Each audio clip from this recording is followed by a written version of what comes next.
Okay, this is a video to try and show you how to remove that's where the water filter goes in the bottom of a Miele dishwasher. And this is the handle here. I've already removed the base of the filter there. Took that off. That's pretty easy to get off.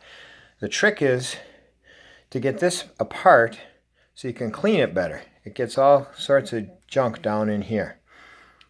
And it's a lot easier to clean if you can take it apart.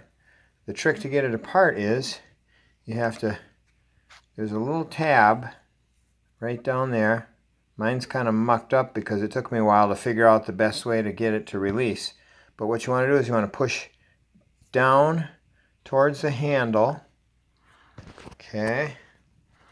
I'm going to try to figure out how to... Sorry.